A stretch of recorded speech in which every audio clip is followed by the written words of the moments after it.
The neighbor laughed at him for building a shelter for the cows, until the harsh winter came. The laughter was so loud it startled the cows in the corral.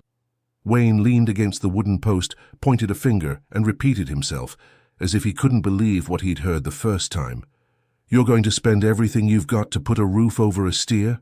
And he went right back to laughing, that big loose laugh that's so easy when it's not your money being spent. Hank didn't answer right away. He just looked away at the animals resting in the straw, the white, heavy backs of the Hereford cattle shining under the late afternoon sun. He knew what he'd felt in the air the past few weeks. He knew what it meant when the swallows stopped showing up. He knew what his mother always said when the clouds came from the wrong side of the horizon. But he didn't say any of that to Wayne. He let the man laugh. Hank was 45 years old and carried every one of them on his body. Not in a bad way, understand. It was that thinness of a man who works hard and eats just enough, who wakes up before the sun and only rests when it's gone. The faded T-shirt he wore that day had been washed so many times its original color didn't even remember itself anymore. But his hands were firm, and his eyes, even when they dropped like they did in that moment, were not the eyes of a man who had given up. The ranch he owned was small, inherited from his father, who inherited it from his grandfather, who had arrived on that land with nothing but determination and an old pair of boots.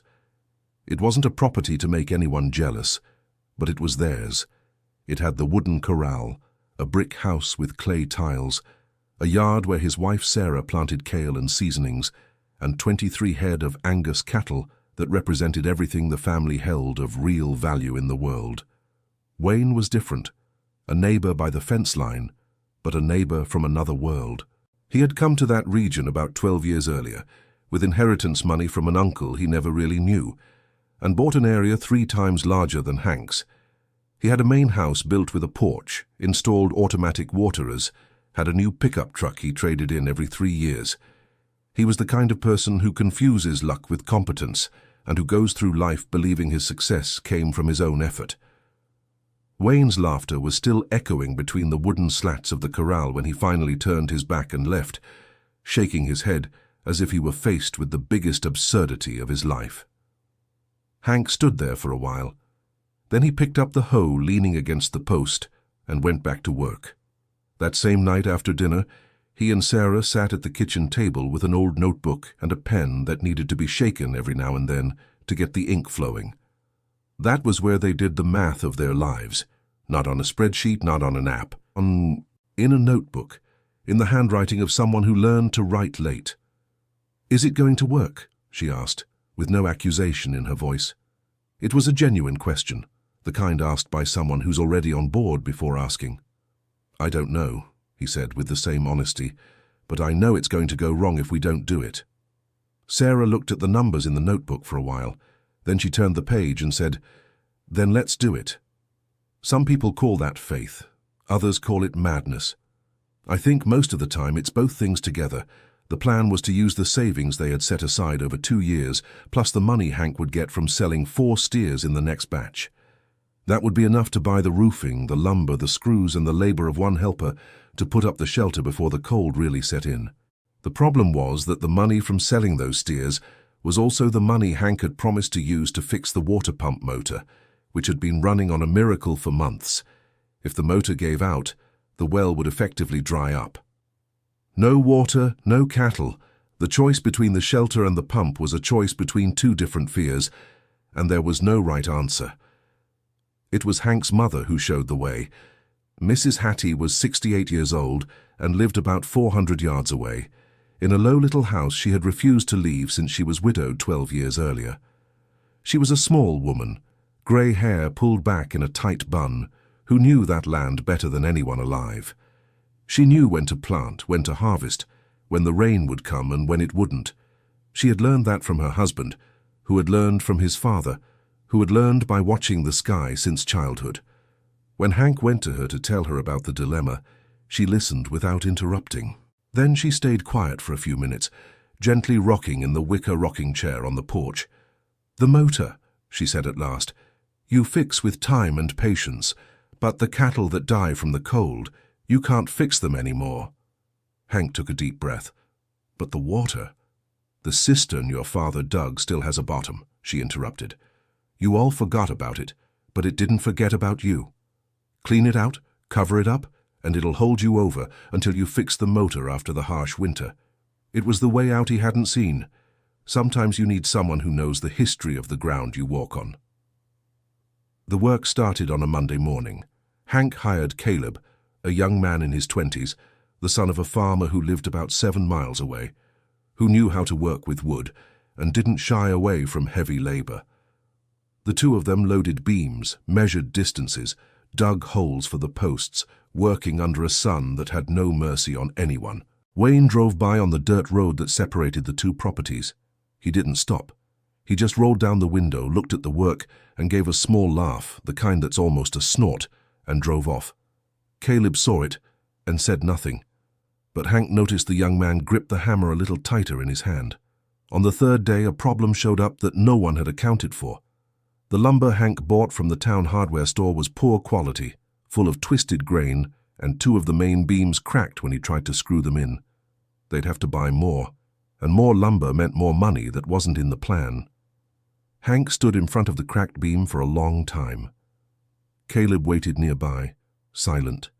It was Sarah who showed up with lunch that day, a pot of hearty beef and bean stew, and when she saw her husband's expression, she understood right away what had happened. She set the pot down on the ground, looked at the beam and said, "We've got that money I keep in the back of the drawer." Hank turned to her. "That money's for an emergency." "Isn't this an emergency?" she asked. He had no answer for that. That drawer money was a reserve Sarah had built up over the years, a little at a time, selling eggs, seasoning, a chicken here and there. It was the kind of effort that doesn't show up in any ledger book, but it keeps more than one farmhouse in this country going. She used it, without grumbling, without holding it over him later. With the extra money, Hank bought new lumber from a different supplier, which he went to pick up personally from the neighboring town in his old pickup truck that made noise in one gear but delivered what it promised. The construction got back on pace, and in 12 days the shelter was up, a solid wood structure with clay tiles, snugly fitted over the corral, capable of handling heavy rain, wind and cold with ease. Hank stood looking at the finished shelter with his hands on his hips. Caleb stood beside him. "Looks good," the young man said. "It does," Hank agreed. It was a simple shelter. It wasn't pretty the way new things are pretty, but it had the solidity of things made with care, with what you had without waste. Wayne found out the work was done because everyone found out. In a small community, news travels faster than the wind. He sent word, through a ranch hand who worked for him and who frequented the local diner where Hank sometimes had a soda on Saturdays, that it was money down the drain, and that when the harsh winter was over, everyone would see it had been a foolish move. Hank heard the message. He kept it to himself. Dear listener, if you're enjoying the story, feel free to leave a like and, most importantly, subscribe to the channel. It really helps us folks just starting out. Now, back to it. May arrived behaving differently than in previous years. The mornings cooled down faster, the dew grew heavier on the grass, and there was a dampness in the air that clung in a strange way. Mrs. Hattie, who didn't leave the house much but kept the window open to feel the weather, sent a note with a neighbor saying this harsh winter was going to be a real brute. Hank read the note and didn't sleep well that night, not out of fear, but from that kind of alertness you feel when you know something big is coming and there's no way to put it off. In the first week of June, the temperature dropped so much that even the oldest folks around said they couldn't remember anything like it. A heavy frost covered the pastures in the early hours of a Thursday morning, leaving the grass white and brittle as glass. The cattle reacted to the cold by huddling together, seeking warmth from each other's bodies. Hank's cattle went under the shelter, the very shelter that Wayne had laughed at. The Hereford cattle stayed sheltered, protected from the cutting wind, the frost that hardened the ground and the cold rain that followed in the next days. Hank woke up early, before dawn, and went to the corral to check on each one. He put down more straw, checked the water troughs and stood still for a while, just watching the quiet animals chewing, without the stress that the open cold would have caused. And Wayne's cattle. Wayne had an open corral without a roof, and he thought Angus cattle could handle anything, and generally they could. But that frost wasn't a general one. It was an exceptional frost. the kind that shows up once every 15 years and proves to everyone that nature doesn't give advance notice. It was on Friday afternoon when the news reached Hank. One of Wayne's ranch hands showed up at the entrance of the property, hat in hand, with the expression of someone who didn't want to be there, but had no other choice. "Mr. Hank, Wayne sent me to ask if you could spare some room in the shelter for a few of his cows. The pregnant ones, he's worried about the calves." Look, I had to read that part twice, because I needed to fully understand what was happening. Wayne, sending someone to ask for a favor, from Hank, because of the shelter. That very same shelter he had ridiculed with that loud laugh of someone who had no doubt they were right. Hank stared at the ranch hand for a long time. The ranch hand didn't look away, but you could tell he was uncomfortable to the bone. "How many?" Hank finally asked. "6, Mr. Hank, the 6 pregnant ones he has." Hank turned his face toward the shelter. He did a quick mental calculation of the space, his Hereford cattle the available straw. "Go get them," he said. And he did. He didn't explain. He didn't make a speech. He didn't send any message back. He just said it was fine and went back to what he was doing. Sometimes a person's dignity is measured exactly in those moments. Wayne's 6 cows arrived in the late afternoon, led by the same ranch hand and another young man who came to help. Hank rearranged the shelter space, laid down more straw, set up an extra makeshift water trough using a wooden trough, and let the animals settle in. Sarah stood at the kitchen window watching it all without saying a word. When Hank came in for dinner, she set the plate in front of him and placed her hand on her husband's shoulder for a second before sitting down on the other side. That gesture said more than a whole speech. The night was as cold as few others. The wind hit the shelter's shingles with a force that made noise, but the shingles held. The wood of the beams, the ones Hank had chosen carefully after the trouble with the first ones, also held. The shelter groaned a little, like any shelter groans when it's truly tested, but it didn't give way. The next morning, Hank went to check on the animals before breakfast. All of his cows were fine, Wayne's too. It was that morning that Wayne showed up in person. He arrived in his pickup truck slower than usual. He got out without that habitual rush of someone who thinks other people's time is less important than his own. He wore the same brown leather hat as always, but there was something different in the way he held it in his hand, instead of on his head when he approached Hank, who was by the corral. The two stood facing each other without speaking for a few seconds. Then Wayne said, "I was wrong." Hank didn't answer. He waited. "I made fun of your idea, and I was wrong. My cows are here because you had the good sense I didn't. I came in person to say that because I figure you shouldn't send a message when the matter is serious." It was the longest thing Hank had ever heard Wayne say, without laughing in the middle. And it was also true. Hank could recognize when a word was true, even if it came from a mouth that had been wrong many times before. "What would you do in my place?" Hank asked, not with anger, but with genuine curiosity. Wayne was quiet for a moment. "I don't know," he admitted, and that "I don't know" was maybe the most honest thing Wayne had said in years. "Then let me tell you something," Hank said, and pointed at the shelter. "I didn't do this to beat you. I wasn't even thinking about you when I did it. I did it because my mother taught me to read the weather, and the weather told me the cold was coming strong. That's all." Wayne looked at the shelter. Then he looked at his cows grazing calmly inside the structure. "Your mother is wise," he said. "Yeah," Hank agreed, without any vanity. But the story didn't end there, because real stories rarely end where you think they will. That same afternoon, Hank got a visit from Caleb, the young man who had helped with the construction. But Caleb didn't come empty-handed. He came with a grim expression and a piece of paper in his hand. "Mr. Hank, I need to talk to you about something serious." Hank invited him in, offered coffee, waited. Caleb placed the paper on the table. It was a notice from the town hardware store, demanding payment for a debt Hank didn't know existed. The name on the paper was Hank's, but the debt had been taken out by someone else using his name as a reference. Hank looked at the paper and felt his stomach turn. "Who did this?" he asked, with a calm that wasn't real calm. It was the kind of quiet you get when the shock hasn't fully hit yet. Caleb took a second before answering. "It was your wife's brother, Mr. Hank. I found out yesterday at the local diner. He bought material to build his house using your name as a reference. The store understood it was a guarantee. This part of the story is the one that weighs on me the most when I read it, because it's not the cold that breaks you. It's not the neighbor who laughs. It's when the betrayal comes from inside your own home. That home you protect, you warm, you work yourself to death to keep standing. Sarah didn't know. Hank was sure of that from the way she stared at the paper when he called her to see it. Her expression was that of someone who just realized she'd been used, and that expression hurts in a way no other does. Her brother's name was Billy.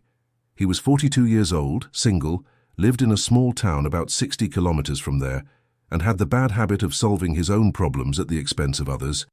It wasn't calculated malice. At least Sarah always argued it wasn't. It was the kind of selfish carelessness of someone who thinks family ties are rubber bands that stretch without breaking. Sarah stayed in the kitchen for a long time after seeing the paper. Hank didn't go after her. He knew she needed the space of that kitchen, the smell of the stove, the sound of the wind at the window to sort out what she was feeling. When she came out, her face was dry. She had cried, but she had stopped. "I'll talk to him," she said. "We'll talk to him together," Hank said, and that's exactly what happened. The following Saturday, the two of them went to the town where Billy lived. Hank drove without saying much along the way, not out of anger at Sarah, but because he was saving his energy for the right moment. The conversation with Billy wasn't easy. The man started off defensive, then came up with an excuse, then with regret. But Hank hadn't gone there to hear regret. He had gone with a clear proposal. Billy would personally take on the debt at the hardware store, sign whatever needed signing, and pay out of his own pocket, even if it was in installments, even if it took time. "If you don't do this," Hank said in that low voice that's more serious than any shout, "I'll never set foot in that town again. And neither will Sarah. You'll lose your sister. Not as punishment, but because we can't stand living with someone who uses us without asking permission." Dear listener, if you're enjoying the story, feel free to leave a like and especially subscribe to the channel. It really helps us who are just starting out. Now continuing. Billy stared at his brother-in-law for a long time. Then he looked at his sister. Sarah said nothing, but her silence said it all. "I'll make it right," Billy said at last, and this time his voice didn't have that usual lightness of an excuse. It had the weight of someone who finally understood they had reached their limit. It took 2 weeks of negotiations with the hardware store. Caleb, who knew the owner of the establishment, mediated the conversation. Billy went in person, signed the payment agreement, and Hank's name was removed from the debt. It was a small thing in a way. It was everything in another. Mrs. Hattie found out about this whole story when Hank went to visit his mother on a Sunday afternoon near the end of June, with the harsh winter still going, but without that thick frost from the first week. She listened to everything sitting in the wicker rocking chair with a cup of tea warming her hands. When he finished, she was quiet for a while. Then she said, "Do you remember when you were about 8 years old and the heifer we cared about most got sick?" Hank furrowed his brow, trying to remember. "I remember, the spotted one. Your father stayed by her side all night. He didn't sleep, and the next morning she got up." Mrs. Hattie took a sip of tea. "Everybody said it was useless to stay by her side, that a sick heifer like that wouldn't survive. Your father didn't care what anyone said. He stayed by her side anyway." Hank looked at his mother. "The shelter is the same thing," she said. "You stayed by the side. That's all." Sometimes a 68-year-old person can sum up in 2 sentences what took months to happen. July arrived, and the harsh winter slowly lost its bite. The mornings grew warmer. The grass came back. The swallows reappeared in a flock one afternoon when Hank was fixing a fence. He stopped what he was doing just to watch the birds pass. Of the 23 cows he had before the winter, all 23 were still standing. Not a single loss. Of Wayne's 6 cows that had spent the winter in his shelter, 4 gave birth during the cold, and all 4 calves survived, protected by the warmth of the structure. Wayne came back to pick up the animals in early July. This time he drove himself. He didn't send a ranch hand. Before leaving, he stopped the pickup truck at the entrance to the property and got out. He went over to Hank, who was in the corral, and said, "I have a commitment to build a shelter on my property before the next harsh winter. If you're up for it, I'd like you to give me a hand planning it. Not to save money, to do it right." Hank considered the proposal for a moment. "I'd be up for it," he said, "but I have one condition." Wayne waited. "You take Caleb along. He's the one who knows how to build. I only know what needs to be done." Wayne nodded. "Deal." And the two of them left with that simple agreement. They didn't become close friends. They didn't leave hugging. But there was something there that hadn't existed before. Respect. Not the fake respect some people put on display, but the real kind, the kind that comes from a situation that tested them both and showed what each was made of. Sarah and Billy took longer to sort things out. These brother and sister matters take the time they take, and no one from the outside can rush them. But in August, on the birthday of Sarah's mother, who had passed away a few years back, Billy showed up at the ranch with a jar of caramel fudge that she used to like, and with a different expression on his face. It wasn't the look of someone who had come to apologize again. It was the look of someone who had already gone through the hard part and was trying to start what came next. Sarah received the caramel fudge. She made coffee. She sat her brother down at the table. She didn't erase what had happened, but she made room for what could come. Hank watched that scene from the window for a second before coming inside. He had the feeling that the house was complete in a different way, not by the absence of trouble, but by the presence of things that had survived the trouble. And the water pump motor. It was fixed in September, when the money from selling the lot of steers came in. All the steers that had spent the harsh winter sheltered, well cared for, that reached the sale time in good shape. The repair came out cheaper than the estimate they had gotten months before, because the mechanic said the problem wasn't as advanced as it seemed, that someone had taken good care of the motor even while it was acting up. That someone was Hank, who every day before starting the pump would grease a specific part, tighten some bolts that loosened, and listen to the noise the motor made. Small, invisible care, the kind that doesn't show up anywhere, but keeps things from breaking for good. Mrs. Hattie said, when she found out the motor had been fixed for less than they expected, "Whoever takes care of things while they're still working never pays a lot to fix them." To this day, when I read that sentence, I spend some time thinking about it. Because it's not just about a motor, it's about everything. Their ranch didn't grow that year.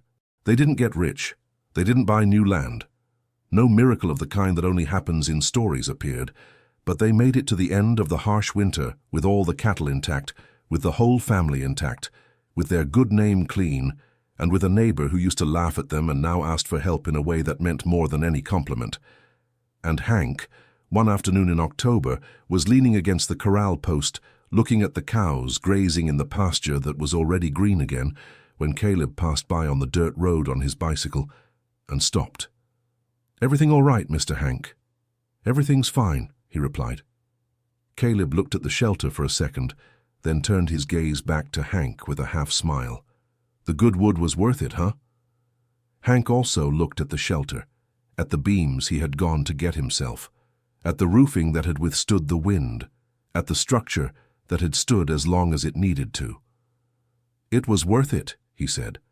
And Caleb rode off on his bike, and Hank stayed there a little longer, leaning against the fence post with the October sun warming in a different way from the winter sun, with that heat that doesn't burn, just warms. End of story.